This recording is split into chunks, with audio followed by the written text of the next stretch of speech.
Hey, what's going on, movie lovers? I'm Jeff, I'm Kyle. and we are Shut Up I Like This. We are currently buried underneath a plethora of Watchmen stuff Shit that I pulled out of storage. that Kyle brought out. Yeah.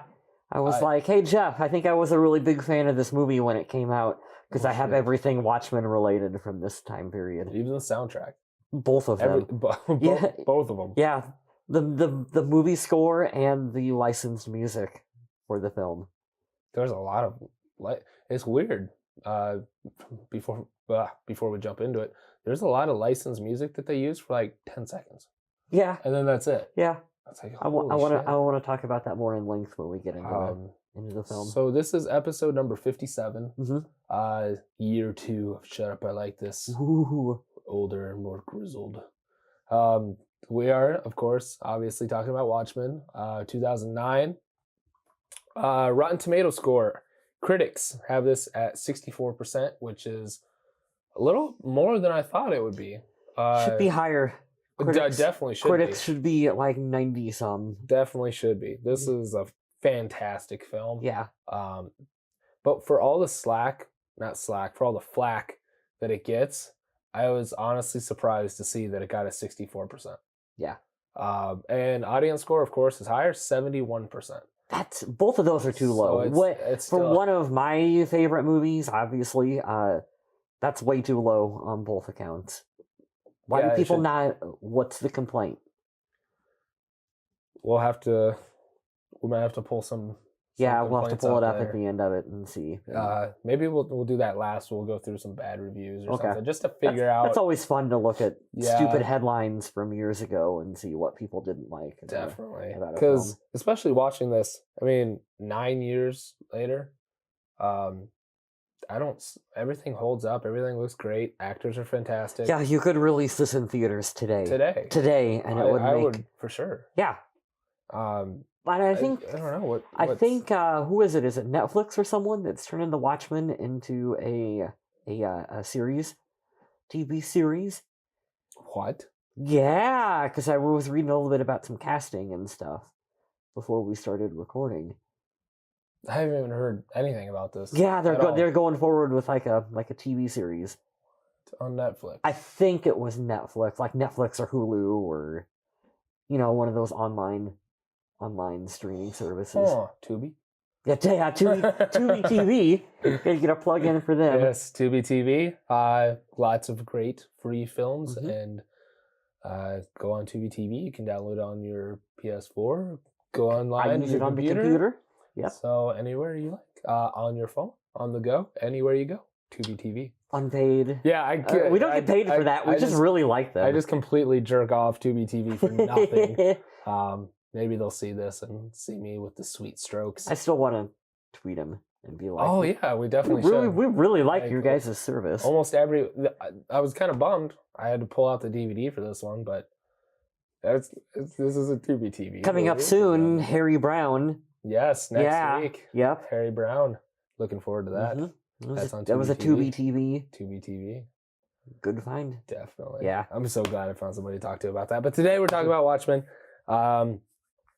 Ran through the Rotten Tomato scores. Of course, I want to run through the cast real quick. Kind of the main core.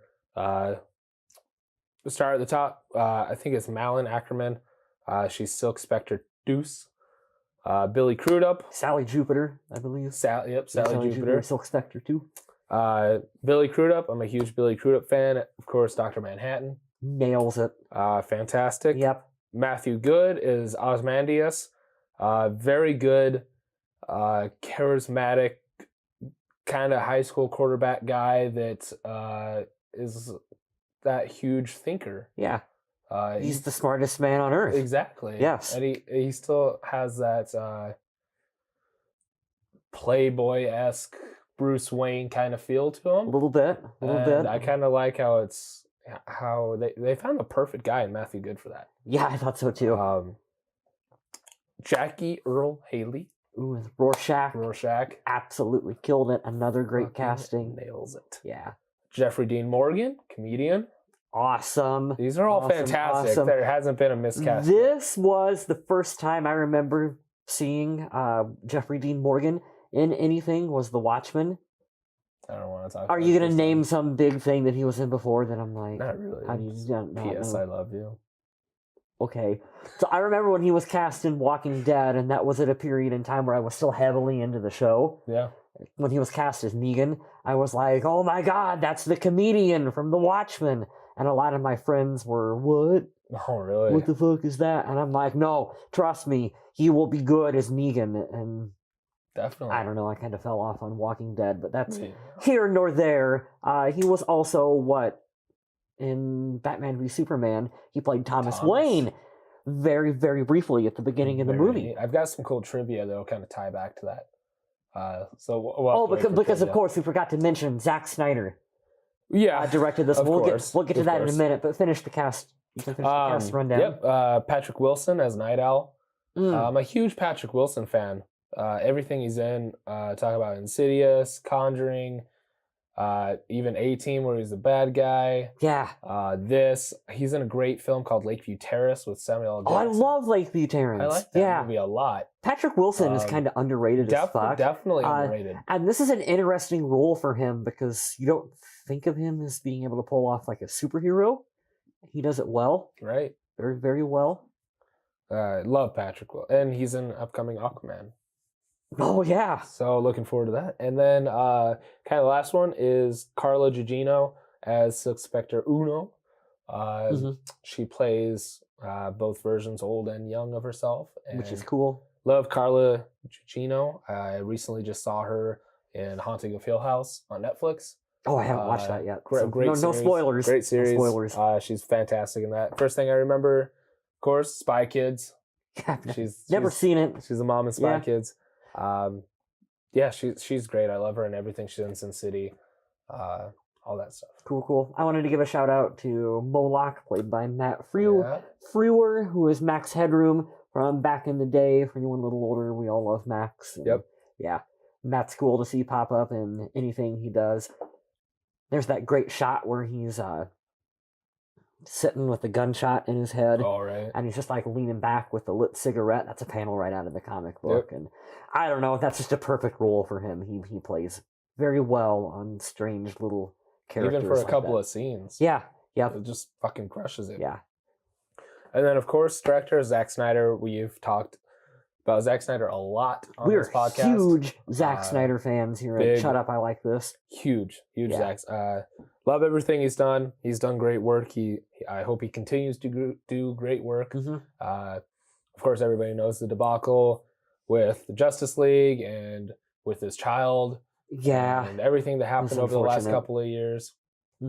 So, fingers crossed, hoping he has that big comeback film. I don't think he's working on anything right now. I haven't heard anything really coming down the pipeline. I think he's kind of taken some time off. Who would? I don't blame him. But if you want to listen to more Zack Snyder podcast, we did a whole DC month. So we did Man of Steel, which was one of my favorite podcasts that we've done. That was a good one. I think that one turned out great. Man of Steel. Batman v Superman, Justice League. Have we covered anything else? We've talked about wanting to do Dawn of the Dead. We need to add that to the pipeline. It's a fantastic, probably the best horror remake. Yes, definitely. To date. Zack Snyder's fantastic. That was his, that brought him into the limelight. Yeah, one of his early big commercial films. Might have been his Dawn of the Dead. First, maybe. Yeah, I think so. But yeah, I love Zack Snyder. He's a creative guy. Very much so. And the perfect director for the Watchmen property. Definitely. You can see why they gave him the reins for BVS and everything. Yeah. Completely makes sense. Yep. And then real quick, two writers I want to mention. Oh, please talk about David Hayter from Metal Gear Solid. Okay, Snake from Metal Gear. Yeah. So he's done a lot of voiceover work, and he was Solid Snake. And he was Captain America and some animations and stuff. So he was a prominent voice actor. There's some Disney, some Star Wars video games and stuff but I mean, Star Wars, Knights of the Old Republic. Come on, that's Snake from Metal Gear. Right. That's what you're gonna know him as. Of course. I thought it was interesting. I also wrote down he's got writing credits for fucking Scorpion King, which we've done a podcast about, and X-Men and X-Men 2. That's exactly what I wrote down. Yeah. That's exactly I'm glad you got that. I wrote that down too. It's exactly what I wanted to talk about. Because it wasn't that long ago that we did Scorpion King. Yeah. And I went back and I listened to the beginning of it to see if we mentioned it. And I think I briefly mentioned his name. I was talking about one of the writers, but you think I would have noticed when he was fucking Solid Snake and Watchmen and shit? Well, so when I was doing my little notes when I was doing it, I seen his name and I was like, God, that's Snake from Metal Gear, but that can't be. Like, it has to be a coincidence. Maybe it's spelled different or something. I clicked on him. I'm like, holy shit, that's fucking Snake. I thought that like, what the fuck? Like, he's got a writing credit for Watchmen and X-Men and X2. Yeah. I had no idea. Yeah, me either. Yeah, none. And it's weird that he's been on the podcast not too long ago. Yeah. Scorpion King, another one you can go listen to. Crazy. And then another writing credit was Alex C. And currently he's working on the Crow remake. Is that still happening, or is that... I've seen yes and no. I've seen a couple articles about it's moving forward. I've seen a couple articles about it's taking a break. That's one of those movies I'll believe it when I can buy a ticket to it in theaters. Yeah. Until then, I just don't know. It's cursed. If there was ever a film franchise that's cursed, it's got to be The Crow. Such a huge fan of the original. Everybody, Tony Todd is in there. Yeah. Of course, Brandon Lee is The Crow. That movie is John Polito. I watched it recently around Halloween time, and it's just it's odd every time you go back, and like one of the first things you see of Brandon Lee is him coming out of the grave, and just the whole everything that surrounds that film. It just gives it that weird extra little uneasiness to it.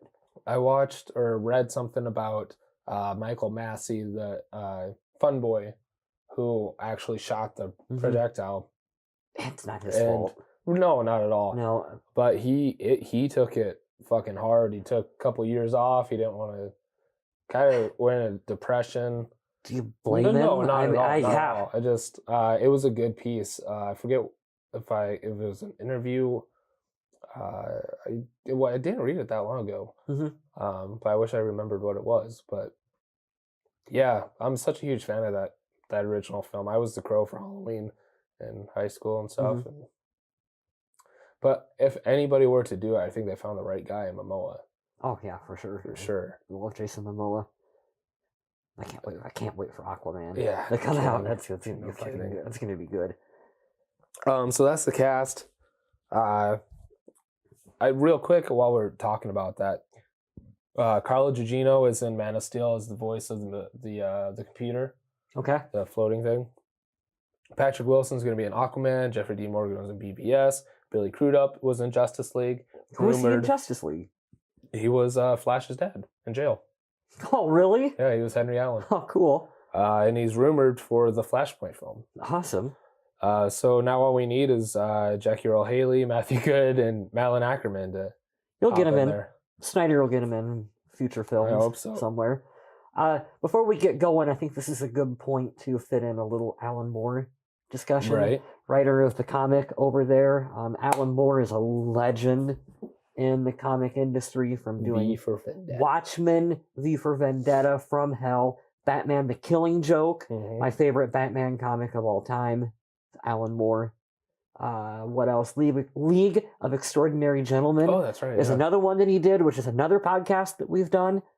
This all just keeps looping around somehow. Yeah. It's almost like we like movies, Jeff. A certain type of movies. And That's weird. They're all within our wheelhouse. But yeah, Alan Moore is legendary. Watchmen was one of those properties was talked about for a long time as being largely unfilmable for the special effects and just how dense the story is and being more, adult-driven content, whatever. It was just unfilmable until Zack Snyder finally tackled this project. Because he's a genius. And I thought he did it. This is an amazing adaptation. I think this is within my top 2 or 3 film or like comic to film adaptations. I would think it'd be my number one. Of all time. Off the top of my head, I can't think of another one that comes this close. Yeah, I can't either. And the thing about Watchmen that makes it such a good adaptation is like Spider-Man, like when Sam Raimi does Spider-Man, he'll take pieces and parts of different comic books. But it's his Spider-Man. This is Alan Moore's Watchmen. Yeah, exactly. And it also helps that Watchmen is only that run of books, and it wasn't until years later that they did like more with the characters. It's like, that's your story. That's all you... Like, Spider-Man has, like, years and years and years of content to pull from. You have... a story. This story with the Watchmen, and that's it. It's not like they're out there, they have a villain of the week every week and stuff. Yeah, like you know, Batman has a whole plethora of villains to pull from. Yeah. It definitely makes it... talking about, like, how it's unfilmable, but when you only have one story, kind of makes it... Yeah, if you're going to adapt... You can have tunnel vision and just adapt. Mm-hmm. You don't have to worry about, well, maybe we should get a reference from this run and that run. And, well, you know, they just did that cool new thing in Rebirth. Maybe we should talk something about that. Yeah. Which, didn't they just... That's when Watchmen's coming back in DC, the Rebirth run, isn't it? I'm not 100% sure. I know that there was a few years back, I want to say like maybe 3 or 4 years ago, there was like a prequel Watchmen series that came out with like each of the characters. So like Rorschach had his own book, and Dr. Manhattan had his own book and stuff. I'm not sure. I'm actually not too up at the moment on a lot of the newer DC. I think I might have something I'm trivia about it. Because I did remember there being a little bit of rumblings on social media about some people being kind of ticked of like, are they including the Watchmen in with the larger DC comic book universe? Because they've... That's what I thought. Yeah, because they've always been separate. Well, they had that crossover with Batman. Batman found the comedian pen. Yeah, and that's right. There was a cover that had Superman and Dr. Manhattan. Yeah. So I think that was along the Rebirth line. Do you like that? Are you okay with that? I think it's gonna happen. Yeah. I mean, it was gonna happen either way. You don't have two powerhouses like these. I mean, how long did it take for DC and Marvel to do a crossover? You know. Yeah. Like right? It's bound to happen. I guess I'm of the mindset of it really doesn't matter to me. Like, whatever they do later with the characters doesn't change the pages of that book. Right. That book will always be a classic. I did think it was kind of cool that Watchmen were separate, that Watchmen were their own universe, but if they want to do crossovers, go for it. If they can make it cool, go for it.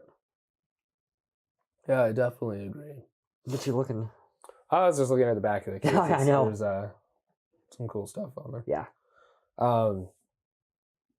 So ran through the cast, director, writers, and stuff. Let's kind of get into the actual film. We kind of talked about.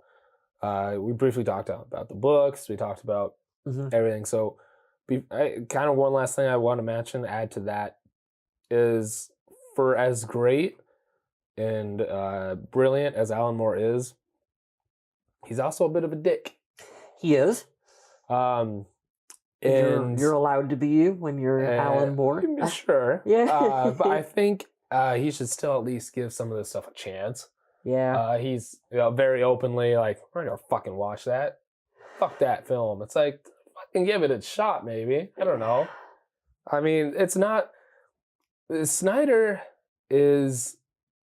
We've talked about this before. He loves film, and he loves creating this stuff for us, and he's not doing it like, oh, you know what, I bet could make a bunch of money, Watchmen. Yeah. Who the fuck?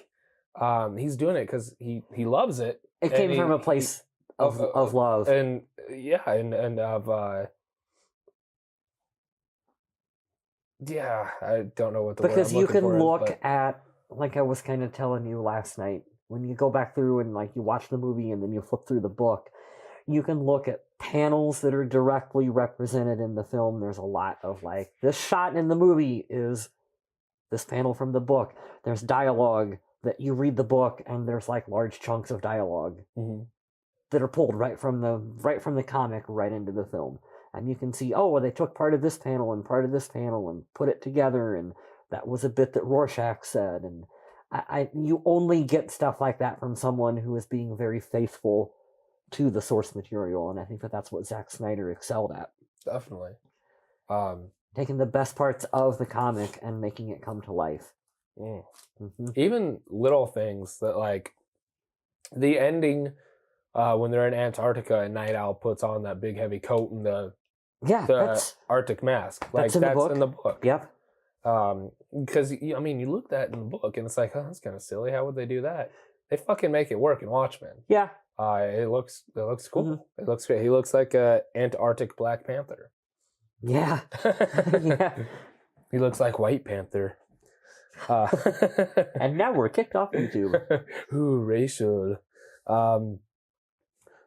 First thing I wrote, 2 minutes into the film, I said it's no surprise they chose Zack to helm Man of Steel and kind of launch the DC universe of films. I think after watching this, handling all these different characters, setting aside time for each character, I don't feel like there's any character that was left out. Nope. That's grounds for creating a universe. Right, and you're talking about like the slow motion opening credits to the film are beautiful and wonderful to look at. Gorgeous. And I thought that was a great way because it's a dense book. There's a lot of characters. There's a lot of story with it. You can't include everything in a film. The film is already a lengthy movie. Yeah. So I thought that was a brilliant way to kind of tell the backstory for the original Watchmen characters and to kind of give an audience an introduction to them and kind of set the universe without having to spend... It tells a lot without showing a lot. Correct. Yep.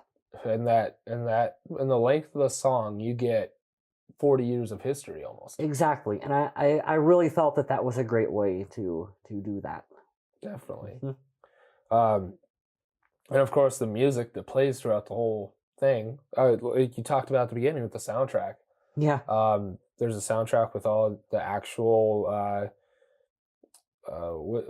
licensed music that they play for 10 seconds at a time. But there's a plethora of them. I don't know how they fit on one CD.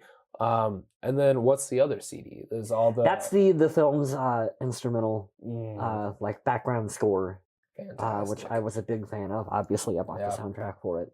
I thought that was really well done. I should have wrote down who did it. I didn't. Yeah. I did not write that Son down. of a bitch. There were 2 points that I wanted to bring up. What year was this movie? 2009? Okay, so we overcredit Marvel for a lot of things, just like fandom in general, blanket statement here. And you can like Marvel and say that. Yes, I fucking love Marvel. I love everything they do. But I'm just saying. R.I.P. Stanley. Yeah, definitely. That was super sad. Yeah. Cried a little bit listening to Kevin Smith. I don't know if you watched that. Yeah, that was difficult. So everyone overcredited the first Avengers film for being like, oh my god, Josh Whedon, how is he going to juggle all of these storylines and he's fucking look at all the characters in Watchmen. Yes. Zack Snyder did it before that came out, and he did it with characters that general audiences have no fucking clue who Night Owl and Rorschach and Dr. Manhattan and all these people are. Exactly. Josh Whedon had the benefit of having solo films for every single one of those characters. 5 of them? Is it 5? So we got Captain America, Iron Man, Hulk, Captain America, Thor, and then other bit characters like Black Widow were introduced, whatever. So Iron Man 2 was before that, so there's 5. Yeah, so there's all that set up prior to that film. Snyder had to do this in one movie with characters that audiences are not familiar with, and 2, oh my god, the licensed music in Guardians of the Galaxy. Like, no movie has ever fucking used licensed music before. Look at the soundtrack for Watchmen.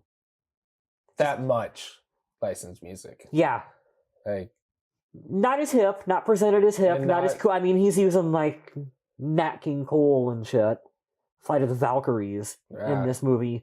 But... for 10 seconds. But again, Same thing. Jimi Hendrix is in this movie as well. His music is in it too. All along the Watchtower. I'm just saying, DC has done a lot of the stuff that Marvel has done. We just overcredit Marvel for doing absolutely the same things. Absolutely. That'll be like 2 or 3 thumbs down on this video in the comments. But well, that's going to be like 700 dislikes. So thank you, Kyle, for that. That's how I feel. Oh, it is true. Yeah. We definitely overcredit Marvel. Because it's but I mean, how many audience members really knew who Iron Man was in 2008? Oh, I don't want to say none, but it was a small. I mean, like comic book geeks like us knew Iron Man, but my dad didn't know who Iron Man was until that 2008 movie came out. Right. It's just people, like, especially the general audience now that goes to all of these. It's crazy how in 8 years they went from no knowledge whatsoever, didn't care, and now they'll kill you online. Right. Like, what the hell kind of changes that? Yeah. DC, we're going to get into this again, but DC, you almost have to a little bit. It's been around longer, first of all, had more films, and when Dark Knight came out, that came out the same year as Iron Man. Which one do you remember more? Dark Knight. I mean, it's Dark Knight. Yeah. I mean, and I love Iron Man, but Dark Knight is really the movie that... I don't know. I don't know where I'm going with this. I'm just kind of rambling. But yeah. Just going off of giving Marvel way too much credit. It's just... That was 2008, so Watchmen was a year later in 2009. Damn. Talk about back-to-back fucking crushes. Yeah. I just think it's interesting that genesis from 2008 to now. DC's biggest fault is being right there. They were like right there, right at the same time of like knowing how to make a modern movie and then not quite following through with it. Where Marvel was able to follow through all the way with a big connected universe and hit all these films, whatever. It's like DC wasn't quite able to wrap it. That's another thing they get credited for too, is a connected universe. Like nobody ever did a connected universe before. Yeah, I mean, not to that scale and not to that size, but yeah. It's like everybody credits Marvel for that. They've been around forever. Well, back in the day... Think about Universal Monsters and shit. Yeah, right? I mean, back in the day, what was it? There was a line in... Was it Batman Forever? Where they say something about Metropolis. Yeah, this is why Superman works alone. And oh my god, that was like a shit-in-your-pants movie because holy shit, they referenced Superman in a Batman movie. Yeah. Yeah. It's cool how far we've came. Yeah, it is. At the same time, though, I mean... It's a hard world because you're not allowed to have an opinion different from anybody else. And if you dislike the way Marvel did one thing, go to hell. Yeah. It's just so strange now. And talking like how I mentioned, like in 2008, how many of these people even knew what the fuck any of this was? And now they're like, I'll die for it. It's like, what the fuck, dude? I personally don't give a shit about Ant-Man. Yeah. I mean, I've seen, like, I finally watched the first one. Batman. I should have let it go. You should have. That was good. Maybe they'll call back. Yeah. But, I don't know. I don't give a shit about Ant-Man. It's fine. I watched it, and I'm like, oh, yeah, it's a funny movie. It's good. I just don't care. And it's that's okay. So, jumping into the movie... We talked about like the opening scene with the music and all that stuff. Yeah, the slow motion credits.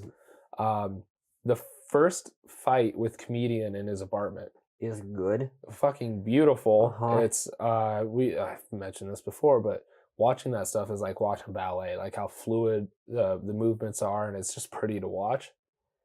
That's a staple of Zack Snyder films when he's left alone and allowed to do his own thing. DC. Warner Brothers. Warner Brothers, yeah. very fluid motion in the fight scenes. They're always eye candy to look at. Definitely. And that opening scene with comedian in his apartment fighting, the sound effects are pretty damn close to the Matrix. Yeah. When you hear kicks and punches, good comparison. You notice that.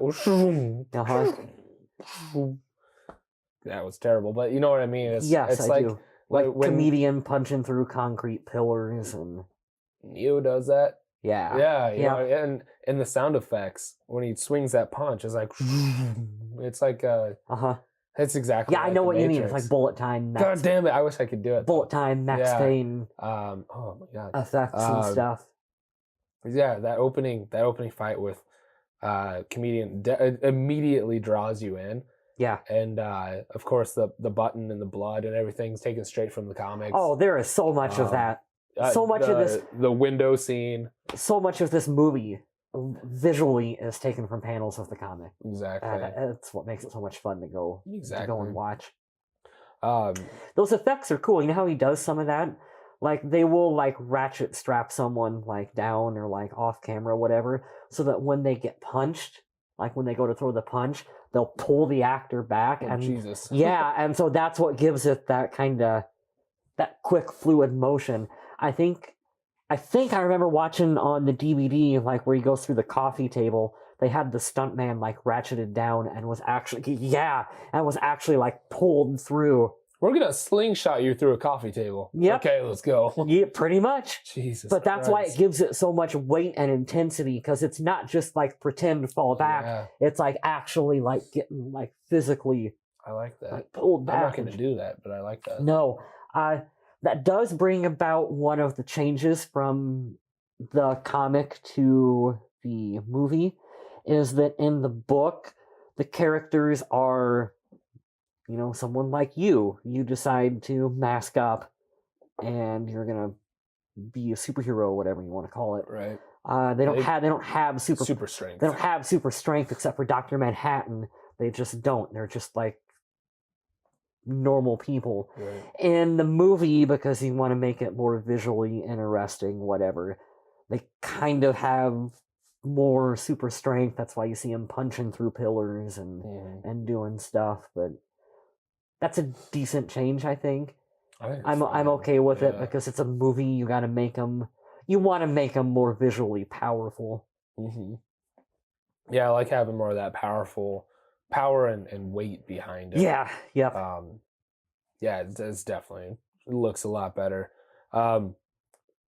Let's talk about Rorschach, comedian, Night Owl, all these guys. I mean, as a whole, the film is brilliant. What's kind of your favorite side story, character story?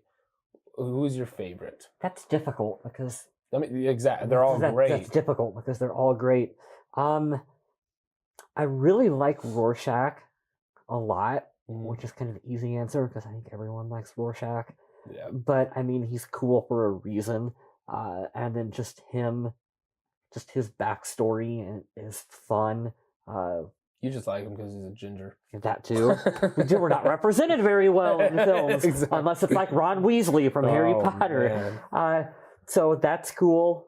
Him going to town on the child predator. It's interesting how we've been kind of through this. I know, it's like Punisher, Harry Brown, Rorschach. But fuck them, they deserve it. And in the book, he goes further with it, where he handcuffs him to the stove, and then he throws like the hatchet to him on the ground and lights the house on fire, and is like, either chop your hand off or burn to death.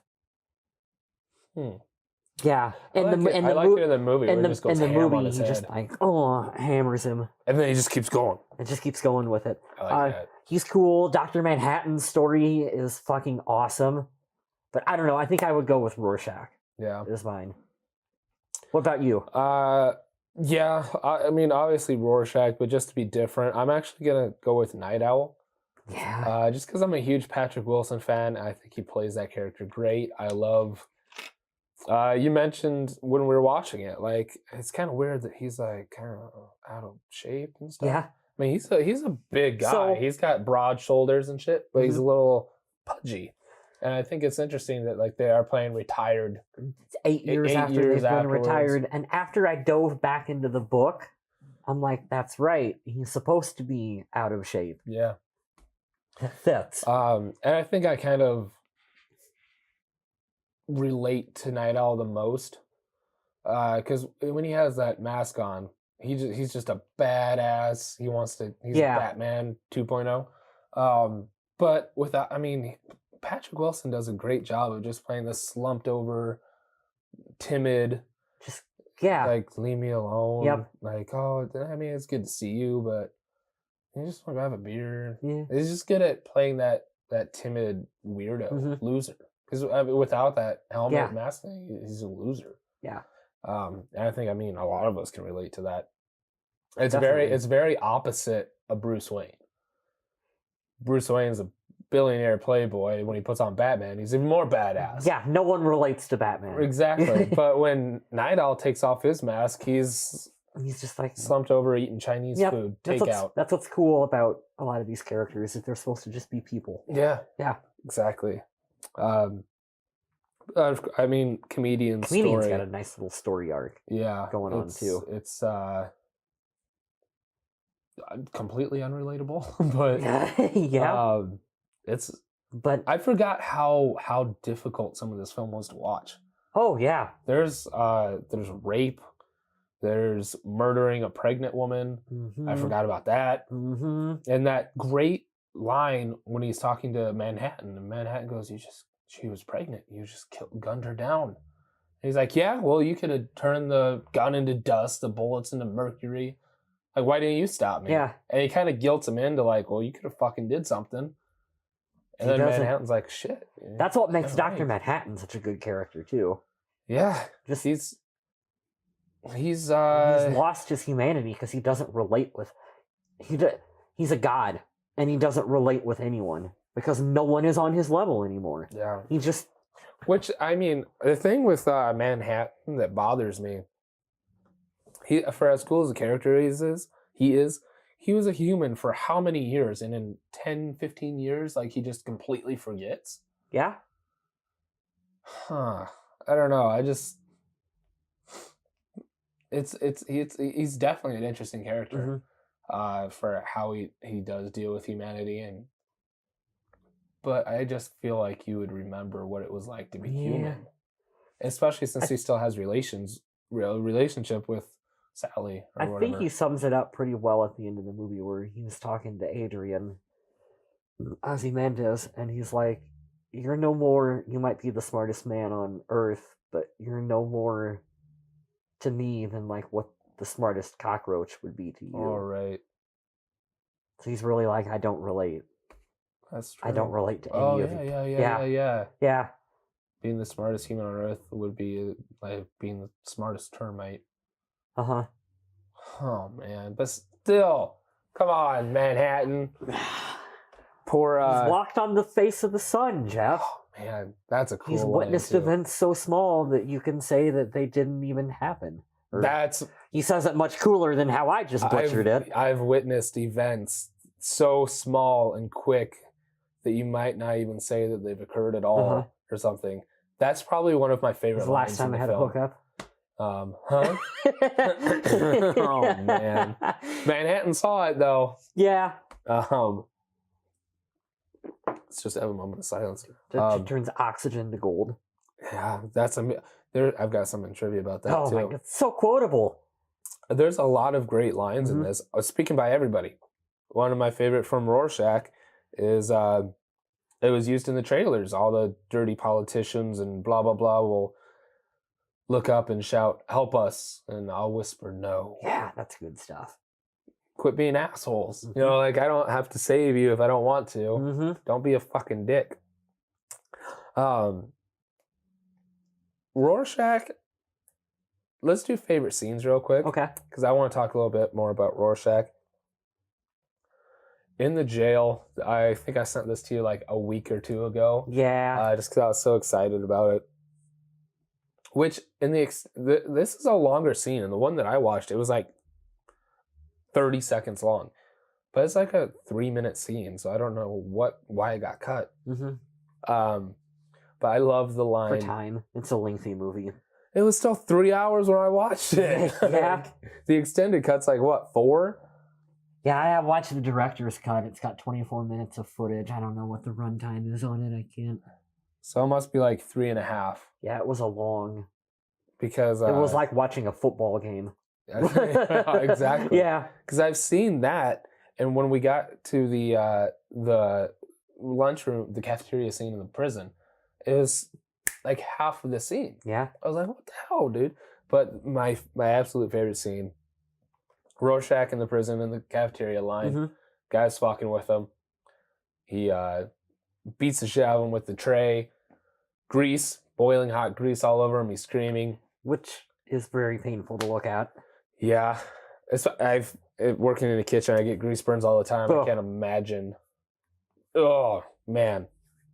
Especially because grease, like how they use napalm and grease sticks to you, and it doesn't just like rinse off. Yeah. So that's the thing. Grease will stick, and then it'll just continue to burn, and you can't just like. There's another cut of the movie too. It's called The Watchmen, the complete cut. It's even longer than the director's cut. Jesus Lord. Anyways, but that line, you guys don't seem to understand. I'm not locked in here with you. You're locked in. You're locked in here with me. It's good stuff. Fucking love that. So that scene with Rorschach's probably my favorite, solely because of that line and what he does to that dude with the tray and the grease. Yeah. What about you? You got a favorite? I mean, it's hard to pick. It's hard to pick one, but that's what sticks. I was thinking about this all last night. Honestly, what's going to be my favorite scene? The shot is just visually stunning of when they're in Vietnam and Flight of the Valkyries is playing, and you see Dr. Manhattan, and he's blown up to the big size with the sunset and the helicopters, and he's just pointing at people, and they're fucking exploding in front of the camera. Yep. That's amazing. That is amazing. Just vaporizing. And then the transition from that moment into the bar with the comedian and the pregnant chick and that whole encounter that you talked about. Yep. Holy fuck, you can only get that in The Watchmen. That's it. There's no other comic book movie that's going to do that. Just this property. And it's so good. Very good. I don't know how, because oh man, all these scenes though. Okay, I'll do a couple lines, couple quotes I want to talk about. Okay. I love a line. Night Owl and Silk Spectre when they go out to dinner and they're chatting, having fun, whatever.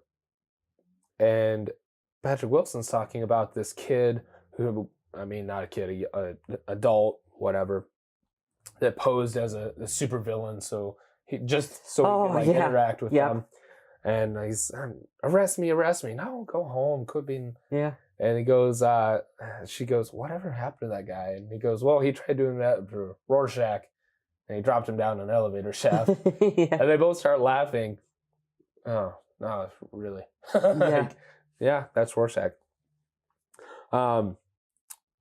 Silk Spectre again. All that latex was awful. Patrick Wilson. Yeah. It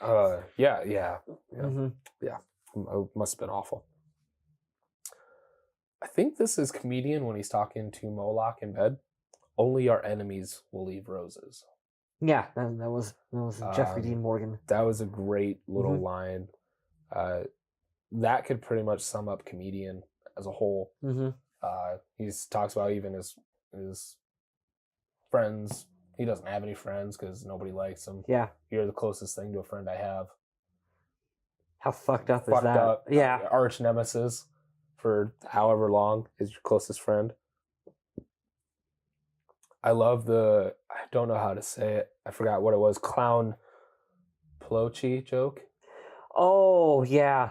I don't know how to pronounce the last name, but that was where Palochi. Rorschach.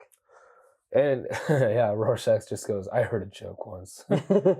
Man goes to see doctor, says he's sad, depressed, doesn't know what to do. Doctor says the circus is in town. Go see Clown Palochi. He's hilarious. Pagliacci. Pagliacci. Yeah. Go see Clown Pagliacci. He's hilarious. If that doesn't cure you, I don't know what will. He says, but doctor, I am Clown Pagliacci. Funny joke. Everyone laughed. Yeah, everyone laughs. Yeah. And again, I keep harping back to it. Straight out of the book. Yeah. Rorschach and Dr. Manhattan in particular, because they're very kind of like monologue heavy characters. I love it. Right straight out of the book. I love great monologue. Mm-hmm. It's kind of like that old film noir. Film noir, yep. I love it, like when you can Frank, like different comic book writer, but like the Frank Miller, Sin City kind of very much kind of vibe. Very much. Sin City, definitely. Mickey Rourke in that, very very great monologues. Speaking of actors, I want to like that are dicks. Mickey Rourke. Mickey Rourke. Yes. I want to love you so much. This is one about Dr. Manhattan and who was his first fling? His first. I don't remember. I don't remember her name, but Jenny Slater. Jenny from the Block. Jenny from the Block. Jenny Slater. Dated ourselves with that one. I'm just. Little Lopez. He's not. He's growing very unfond of her. She's leaving. And she goes, is it because I'm old? I can see you getting older by the day. Yes, it's true. She's growing older every day. Holy shit. I love Manhattan because he talks like how a 3-year-old would tell you. Yeah. I love people who don't beat around the bush and just tell you shit how it is. Because it makes my soul happy. Yeah. I hate people who are like, oh no, it's not that. I'm not who I used to be and I don't grow old. Like, no, you're growing old. Yeah. He doesn't have any filter. Nope. Because why would he? Exactly. Yep. That's good. Another Rorschach line. There's a lot of quotes. I'm sorry, I wrote down quite a bit. Because it's very quotey. Yeah. My face! Give me back my face! Oh, talking about the mask. Oh my God, Rorschach. Another Rorschach one, talking about that scene with the kidnapper. Takes that 6-year-old girl. I forgot that was in the film. Yeah. That was very deep. Feeds her to the dogs. Clothes burned in the little potbelly stove. Yep. Clothes burned, hacked up, and fed to dogs. Completely forgot about that. Okay, I told you I did it. Arrest me. Arrest me. Yeah. Men get arrested. Dogs get put down. Punisher! Harry Brown. Exactly. Rorschach. Who wins in a fight? A throwdown between the three. Harry Brown's the first to go. Yeah. He's got like pneumonia or some shit. I don't remember what he had in the movie. Emphysema or something. Punisher and Rorschach is interesting. Because Punisher's got a whole fucking arsenal full of weapons. Probably Punisher. Is this an urban combat or suburban? Where are we? Are we in the farmland? How much prep time does Punisher have? How much prep time does it do? I fucking hate, as much as I love Batman, I hate people on... Because Batman is the ultimate cop-out. How much prep time does Batman have? If you give Batman unlimited prep time, he can probably beat anyone. Tired of the argument. Let's not get into this discussion. Let's back to the Watchmen. I talked about none of you seem to understand. I'm not locked in here with you. You're locked in here with me. So there's that. So there's some of the main quotes I wrote down while I was listening to them. I'm like, oh my God, that's amazing. This fucking. This is why we don't do sets. Cardboard sleeve. I'm not gonna worry about that one. That's good. You guys saw it. It's fine. What is there? I have a question for you. So the whole film is the core plot is we're on the verge of World War III, Cold War, stuff like that. The only way... Nuclear annihilation. Yep. Yes. The smartest man in the world has devised a plot to to actually sacrifice millions to save billions. If obviously you've seen the movie, you know what we're talking about. Spoilers for a book that came out in... So, yeah. What? When did Watchmen come out? Oh, man, I don't even know. 80? Something? I don't remember. Beside the point. Keep going. So my question, I have a couple questions. My first question I want to ask you is, would you, if you were Rorschach, Night Owl, those guys, would you be able to go along with Ozymandias at the end? Would you be Night Owl to conform and go, you know what, fine, I want to live. We're at peace now. Or are you Rorschach, where you don't think you could live with yourself? People need to know. They deserve to know.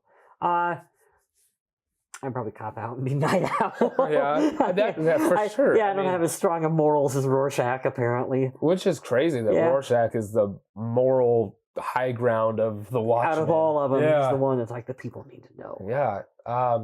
That's a great... Because sadly, I mean, Ozymandias is not wrong. There's a big thing about whether he is indeed a villain or not. Yeah. What do you think? I mean, yes. He killed a bunch of fucking people. It's like the Thanos question in Infinity War. I haven't seen it. Thanos' whole thing in Infinity War is basically too many people in the planet and the universe were going through all of the resources.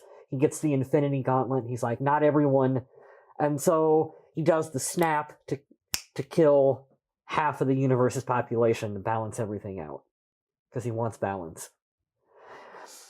Is he wrong? I mean, yeah, he killed a bunch of people. Same with Ozymandias. He killed a bunch of people, innocent people. It's terrible. You shouldn't do it. We're going to get kicked off YouTube and be put on government watch lists now. So, yeah, he's a villain. He's a villain? He's a villain. Okay. I was trying to think of an example of where somebody kills somebody to... Okay, is Bruce Willis a villain in Die Hard? He kills a bunch of people to save more. But they're bad guys.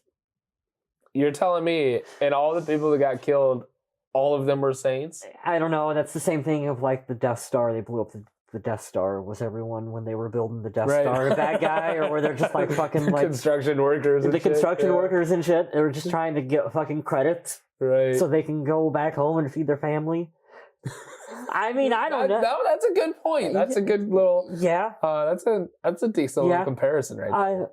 I wanted to talk about the ending. So is Luke a bad guy? A fucking guy, kind of, a little bit. In 4, 5, and 6, is Luke a bad guy? Maybe. Maybe. I wanted to talk about the ending of the movie because this is the biggest change from the ending of the book. Okay. And there's a lot of people that are... There's two schools of thought here, and I am of the one that the movie did it right.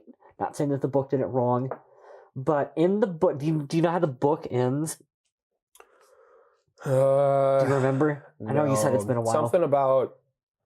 They're still in Antarctica. They're still in Antarctica. Ozymandias' big plan is that instead of... He creates a giant squid. He engineers a giant squid. Oh, right. Because... And instead of it being like, we take Dr. Manhattan's energy signature and we make it look like he did it and they frame him. No. He finds a like the most powerful psychic, and he gets his brain, and they clone his brain, and they make a big fucking squid, and they teleport it to the middle of New York City, and anything that they teleport, like, blows up.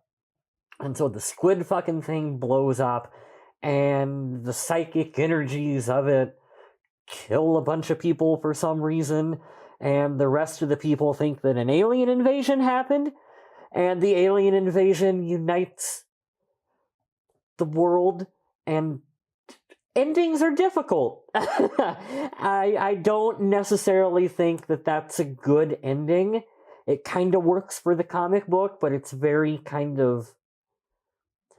out of left field where all of a sudden he's like, my plot is an alien invasion plot with a giant fucking squid. Avengers? Right? And so for the movie, I get why they changed it, because it makes more sense that he would frame Dr. Manhattan and use his energy signature to create, because they've set up that he can blow things up with his mind. Mm-hmm. So of course it makes sense that the smartest man on Earth could harness that energy, and he tricked him into building the big...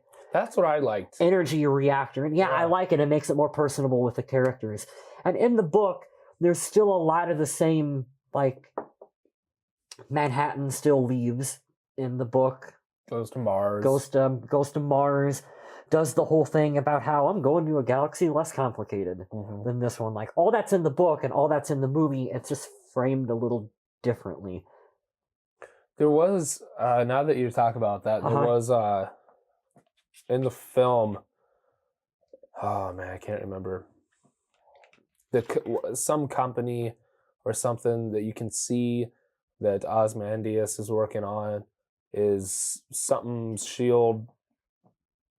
The initials are SQUID, so they do make an homage to the ending with the squid. I think the company is named like Pyramid. All right, in the book. Yeah, it's in the movie too. Pyramid. Yeah. This was just like an Easter egg. Okay. I wish I could remember what it was, but yeah, the initials are SQUID. So it does pay homage to the original ending with the squid. I think you'd have really lost general audiences if the end of the movie was the same as the book. I think this was a good change. It was a needed change. Especially since you kept so true to most everything else. Yeah. Even flashbacks and stuff. Manhattan kills Rorschach in the book and in the movie in the same way. I love that. Night Owl witnesses it. In the movie, in the book, Night Owl was hooking up with Silk Spectre. And so that's a little weird to think that they're fucking at the same time. That all this other shit's going on. So like, I can see why that was the area that they focused on the most. Isn't there a panel of looking above Manhattan as he disintegrates Rorschach and the snow and stuff? I think so. Isn't it like an overhead shot? Because I thought the way that it was shot in the movie was exactly the same as the book. Is in the book, because you see his blood splatter looks like a Rorschach blot. Right. Yeah, that's in the book. Okay. That was in the movie too? Yeah. Yeah, okay. And I especially remembered it because it was like the same shot, the same overhead, and then you saw the pattern and the snow, of course. Another great line at the end of the movie I wanted to point out. They try to kill Dr. Manhattan, and he comes back as the giant and goes through the window. Yep. And then he was like, putting myself back together was the first trick I learned. It didn't kill Osterman. That's the part I love. He refers to himself in third person. It didn't kill Osterman. Why did you think it would kill me? Oh, yeah. Again, coming back to there's a clear separation for Dr. Manhattan does not relate to that. Completely slipped by me. Oh, that was fucking cool. I didn't even realize. And again, that's 1-to-1 dialogue from the book. That Dr. Manhattan, that whole thing is directly in the comic. I like that. One more scene before we kind of close out. We've been going for a while. Every scene's great. But the last thing I want to mention is Rorschach with the psychiatrist showing the ink blot test. I can't help him. I think it's hilarious. He's holding up those things, and you see Rorschach's mind talk about the dogs that he murdered, the split skull and shit when he's interrogating getting ready to murder the kidnapper. I love Rorschach's responses. A pretty butterfly, some nice flowers. Just fucking with him. Yeah. Just like, oh, this is what you want to hear. And then later, towards the end, when Ozymandias is about to set off the bombs, you see that psychiatrist again, and on the suitcase, the code is 300. Oh, cool. And then it opens up, and all the ink blot stuff comes out. I actually think the apartment number at the beginning of the movie was 300. Oh my God, was it? I think so. It might have been when he throws the cup and everything. Yeah, I like that too when he like dumps it out and throws it. I know. Real quick. Like Just little details like that. Everything about this movie, it turns out. Even little details like that. So let's get in before we do trivia. Do final thoughts? Anything else you want to mention? We'll do the bullshit reviews. Oh God, I was looking at some of those. So final thoughts, prayers, wishes, anything else you want to mention? There's so much film, and we've been talking for about an hour already, and there's still a ton that we didn't mention. Yeah, we didn't even mention there's a funny scene where they've got like the Watchmen figures. Oh yeah. And they all kind of like pick them up and look at them, and in the movie they don't say anything, but in the book they make fun of commercialism. Oh yeah. And it's like, well, the movie didn't want to because they want to sell shit like this to stupid people like me who will buy it. Like, I thought that was an interesting change. It's cool that they did. I encourage everyone to start with the book. If you've never read Watchmen, it's an amazing. Like, my favorite book is Batman Killing Joke. Watchmen is right here. Yeah, it's right below it. They're both Alan Moore. Yeah. Funny how that works out. And then I encourage dive into the movie. There's a million different versions definitely. Of it. Director's cut, extended cuts, theatrical cuts. 4-hour movies. Yeah. Definitely. Mm-hmm. Yeah, I would say definitely. Like you said, start with the book. I started with the film, and then after the film came out, this is one. When it came out, I think I was a sophomore, junior. I think I was a sophomore in high school. My stepdad was excited about seeing this movie. Cool. And I was like, because he doesn't get excited about movies really. I was like, you want to see Watchmen? And I think that's kind of what put me down the path. And I ended up seeing the movie, and then I bought the book. And so I went backwards. And I would definitely say start with the book first, just like you said. And give it a watch. It's very. This film has both things going for it. It's very, very visually interesting. Keeps your eye. It's beautiful, gorgeous, great shots. It's also got deep story. A great narrative. Great soundtrack. Fantastic characters. Amazing performances. I don't think you could recast any single one of these guys. It'd be interesting to see what they do with the TV show. Yeah, it's going to be rough. Yeah. Because Jackie Earle Haley, Rorschach, Jeffrey Dean Morgan's comedian Patrick Wilson, Billy Crudup as Dr. Manhattan. Like, how do you who can do it? And Jeffrey Dean Morgan looks like the comedian in the book. Like a lot of the characters, even a lot of the background characters look like the drawings. What you mentioned, the psychiatrist. Yeah, definitely looks just like the guy that was drawn in the book. Absolutely, they did a good job with casting. It's I don't know how you replace that. So I mean, and then also just Zack Snyder. Looking forward to the future, seeing what else he can create for us. I hope he keeps creating. I know he gets a lot of flack. I love his movies. He's on Vero now. That's his social media. I made a Vero account just to follow Zack Snyder. I did too, but I don't use it because I don't. Yeah. Yeah. I just follow him, get updates from him. No, don't use it. I like the way he occasionally will answer fan questions about what coulda, shoulda, woulda been for Justice League and stuff. I just shared this one on the Twitter account about Suicide Squad, but that was David Ayer. Well, yeah. But Zack Snyder does that all the time. I thought, it's interesting, like I said, that this movie is Zack Snyder left alone to just make a movie and it shows. And same with Man of Steel. I feel like that was Zack Snyder left alone. I think that these are two of his better movies. And then when Warner Brothers, the studio or whatever, started to interject is when things went off rails a little bit for him. And it's a shame. Yes. He is definitely a guy that I want to see continue on with his career and make more big, awesome, kick-ass, big-budget blockbuster movies like this. Definitely. It's funny that when this came out, everybody talked about what he would be able to do with a Batman film. I remember that. And then that warehouse scene alone in BVS, that's what you do. That's how you make a Batman film. I don't know exactly what's happening with that Batman film. You read a new rumor every day about it, but it is a shame that Snyder wasn't attached to it. Like, I really wanted to see a Zack Snyder directed Ben Affleck solo Batman film. Absolutely. Yeah, I'm just looking forward to the future with him. And yeah, just to round it out, Watchmen, watch it now. Mm-hmm. It is a long watch, so make sure you have some time set away. Yeah. But it's definitely worth it. Why don't you check out some of those? Are you ready for some of this? Some of these reviews for Watchmen, negative reviews that are just.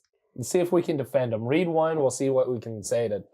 Richard Roper said, "Great book, mediocre adaptation." He gave it a 2.5 out of 5. Okay, first of all, you want to talk about mediocre adaptation? Like any other superhero film, look, even like Batman '89. Look at Spider-Man 02. Like, what are those adaptations of? Those are very much a Tim Burton film and a very much Sam Raimi film. Like I said, those are taking pieces and parts of a larger history of characters and doing an adaptation of them. This is adapting a book. He said it was a good book, so he probably, I assume he read it, so he should fucking know how good it is. Here's a guy who hasn't read it. Oh, good. If you haven't read the source material, I think you're going to dislike it even more than I did. So yeah, it's sort of bad news around here. What the fuck are you talking about, bro? What's that dude's name? Laramie. Fuck you, Laramie. He gave it a C. A C? Why didn't you like it? Just because you didn't read the book? That's why you didn't like it? Watchmen left me looking at the exit far more often than at the screen. How? Guy gave it a C-. It's like a beautiful film. Every scene has fantastic visuals. It keeps your eye on it. Fuck you, bro. There are problems both with the tale, which was an awful lot more subversive 20 years ago than it is today, and the telling, which in contrast to Moore's radical experimentation is disappointingly... Well, that guy uses fucking the dictionary way too much on his... Fuck that guy. Yeah, because like every other word is like fucking... Let me see. There are problems both with the tale, which was an awful lot more subversive 20 years ago than it is today in telling, which in contrast to Moore's radical experimentation is disappointingly staid and straightforward. So what you're saying is because it was 2009 and it takes place during the Cold War era that, it's not good anymore. I could even say that now because Russia is back in the news. Yeah. Again, is it now suddenly more topical?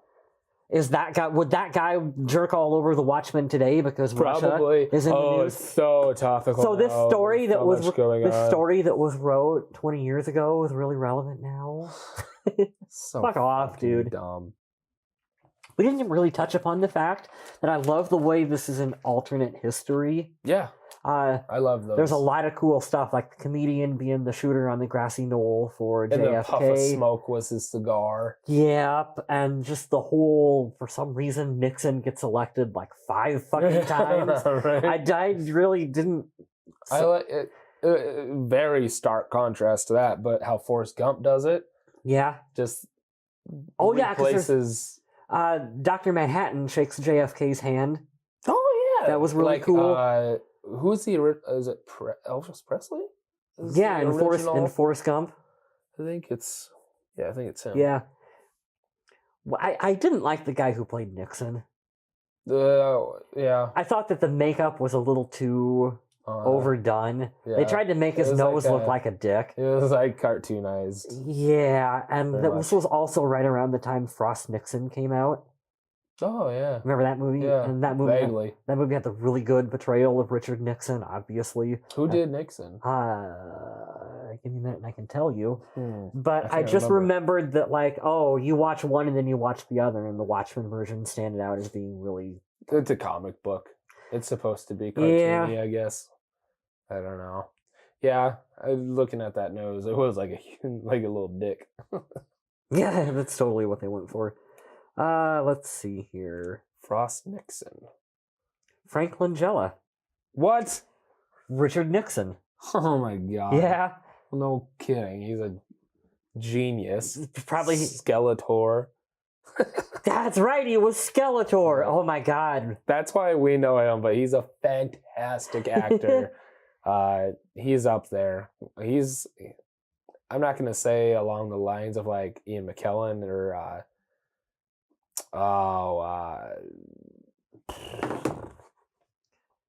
Dracula, Count Dooku. Oh. Shit. Why did you just do that? Christopher Lee. Thank you. Somewhere around there. He's up there. He's a fantastic actor. He took Skeletor so serious. It's fantastic. That whole movie. I just watched a documentary about He-Man, and he was. There's a documentary it's on Netflix about dude. Masters of the Universe, the film. Well, it's about He-Man in general. Well, okay, but they talk a lot about the film, and they interview Frank, and he was like, my kids played with He-Man, and I didn't even read the script. I did it for my kids because I thought it would be cool. And then he was like, I took it really serious and tried to dive into the character, and he was like, I wanted to do all this different stuff, but they wouldn't let me. Yeah, it was no more, I'll get you, He-Man! Although it kind of maybe should have been. But... Whatever. All right. Let's do some trivia real quick. There was pages of trivia. I scrolled through, picked out some interesting ones, obviously. Mm-hmm. So here we go. Drawing back to Jeffrey Dean Morgan, we talked about earlier. In the opening, Night Owl 1 stops a thief. In the background, there are Batman posters hanging on the alley, assuming that the people he rescued are Thomas and Martha Wayne. Thus, there was no reason for Bruce to become Batman in the Watchmen universe. Oh my god. That's cool. That's a lot of assumptions, but that's very cool. I like it a lot. Wow, that's neat. That's in the book? Or in the movie? In the movie, in the opening montage. I missed that. I want to go back and watch that now. Right? Yeah. Snyder, this is something that I wondered was weird. Snyder cast younger actors to play their older counterparts because of the numerous flashbacks. Which I think is cool. Which makes sense. At first I'm like, why would you get Carla Gugino to play a 67-year-old woman? I guess she had more flashbacks than... But that's the... I'm 67 years old. Like, you're 38. I thought they did well with the old age. No, yeah, it's fine. It was just... Snyder wanted to cast Gerard Butler after 300. Is who? Well, didn't say. However, after they already casted all the roles, that's what I wrote. I wrote maybe comedian question mark in my head. However, it didn't happen because they filled all the roles. He later casted him in Tales of the Black Freighter, which is based on a comic within a comic of Watchmen. Yes. That extended cut that I was telling you about has that. Oh, okay, so Butler's in that. I think, boy, maybe I could be making this up. Maybe the animated sequences from this ended up into the extended cut for that. You get really deep into Watchmen special editions if you go that far into it. Yeah, oh shit. I love it, but I don't need that much. I just don't. Patrick Wilson gained 25 pounds to play a retired overweight Night Owl 2. Cool. Tim Burton was attached to direct at one point. Yeah. That would have been interesting. I really think Snyder's the man for this, for sure. Be one of the only directors that can pull it off. Yes. I think Tim Burton would have Tim Burtoned it too much. And he was going to cast Johnny Depp. Of course, And his wife. Probably as Jupiter. Yeah. Oh, man. See, just from that, you're already Johnny Depp as Rorschach. He's... Oh, man, what did it say? Johnny Depp as... It wasn't Rorschach. I think it might have been comedian. That's bad casting. I don't remember exactly, but it did say what the idea was. Oh, I'm not a fan of that. Yeah. I want to look that up really quick. Yeah. There are over 1,100 visual effects shots in the film. I think that's pretty obvious.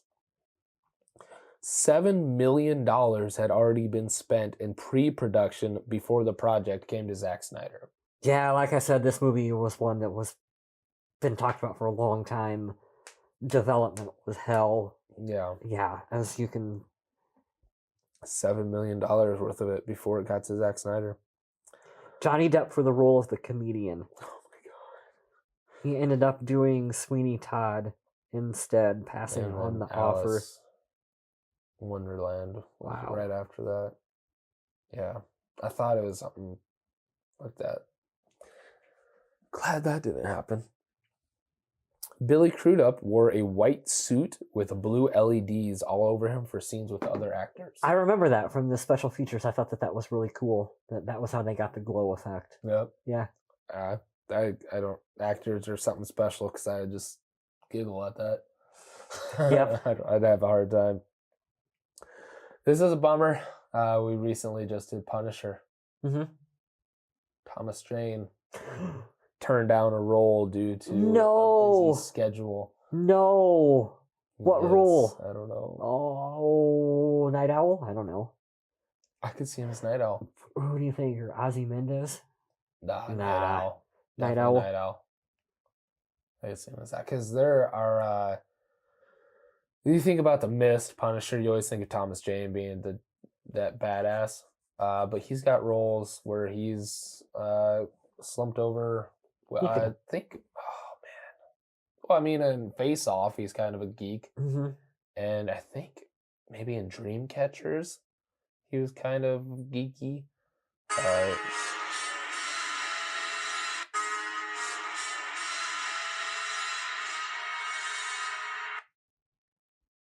should really turn that down, but it's Batman, man. Yeah. Is that your text message tone? Yeah. I like it. That scares me in the middle of the night. I bet. That brr, brr, brr, brr, brr. That's scares iconic. the shit out of me. That's an iconic theme. I love it. So yeah, Thomas Jane turned down a role. And then, okay, this is something that I wrote down. In the DC Rebirth comics. Okay. This is super cool. This will give you goosebumps. In DC Rebirth comics, Dr. Manhattan is heavily implied to be the creator of the regular DC Comics universe. Mm-hmm. At the end of the film, he talks about, might even try creating some life. Yep. He says that in the book, too. Oh. Yeah. But DC film, or DC Comics universe. That's cool. He's the daddy. Oh, that would explain why they're superheroes. In the deal. Son of a bitch! Oh, that's like goosebumps worthy right there. That's fucking cool. That makes me want to read more of the Rebirth. Because I want to check those out. I think it was like 2011, 2012 that Rebirth started. And I started, of course, I think I picked up like the Nightwing or the Batman one. Mm-hmm. And I just got busy or lost track or something. Mm-hmm. I heard the Green Lantern one was really good. The Green Lantern Rebirth. I started reading the one they did the New 52 reboot. Oh, yeah. Of Aquaman. Yeah. And shit, that's good. Like, really good. When was that? That wasn't too long ago. New 52? It doesn't feel that long ago. But I don't know, time gets weird when you get older. Yeah, no shit. It wasn't too long ago. Yeah, it was like 2003. Right, yeah. Whoops. When was Blade? 99? 98? Son of a bitch! 96? Yeah, and everything's 96. Yeah. So that's all the trivia. That's an hour and a half podcast. Typically when we do a podcast, it's usually about the same length as the film. Yeah. Pretty average. We could. So we still have another hour and a half to go. Not to do it. Open the book up. Let's start reading sections from the book. So episode 57, Watchmen. What do we have any ideas for 58? I think I have a. I had two I wanted to throw. We'll two? just do it on the air. I had two I wanted to throw out, and we'll see what you've got. Yeah, I've got one for sure. Real Steel with Hugh Jackman. Oh yeah, I like would that be one. interesting. Yeah. And then John Carpenter's The Ward. I think I sent you a photo of that one. Yeah. That would be interesting. That'd be cool to talk about. I'd be down for it. That's my two suggestions. I haven't seen The Ward. You should. Yeah, I should. Yeah. Well, we will. We'll do it. What do you got? Push. Oh, Chris Evans and Dakota Fanning. Okay. Really like Push. I haven't seen Push forever. I've got it Me either. somewhere.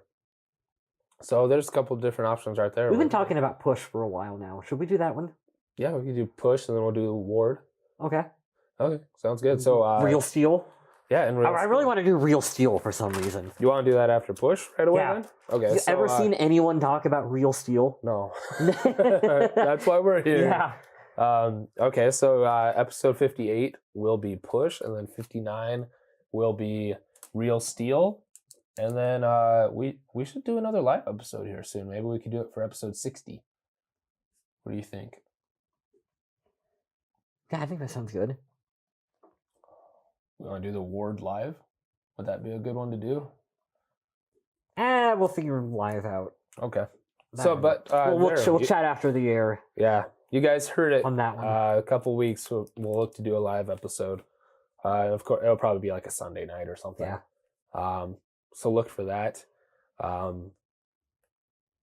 We've already done final thoughts. Any last things you want to mention before? Because this is a huge Indie Gamer magazine. I pulled my thing off. New shirts in the works. Got some new things going on. I like my shirt better. It's a limited edition. It's a limited edition Kickstarter one. I've completely fucked my microphone up now. It'll be fine.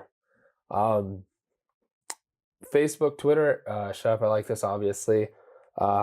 Again, it's already happened by the time this is released.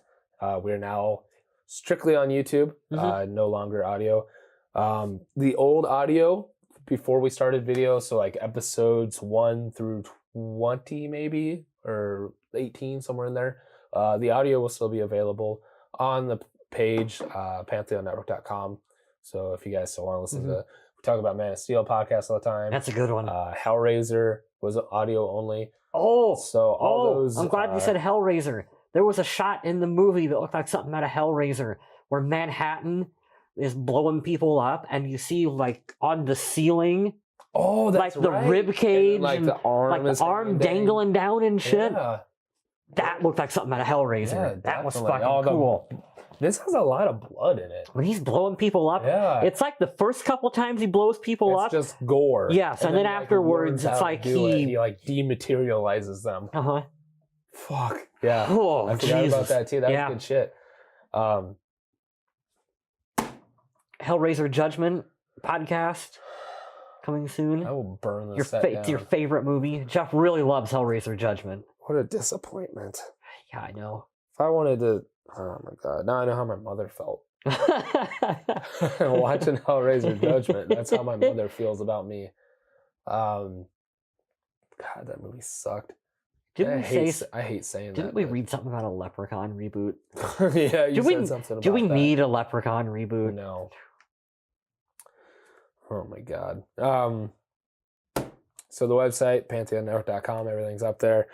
YouTube only. The old audio you'll still find up there. Facebook, Twitter, you already heard that. Indie Gamer Magazine, find on Facebook. Going good, liking it, enjoying it. Read it, order it, digital, print, both available. Get your whatever one you prefer. Working on a couple other things. We're working on getting your podcast uploaded. Yeah, I need to get that. By this time, it might be up there. Hopefully. You gotta finish an intro for me. And check out the shop tab on pantheonnetwork.com.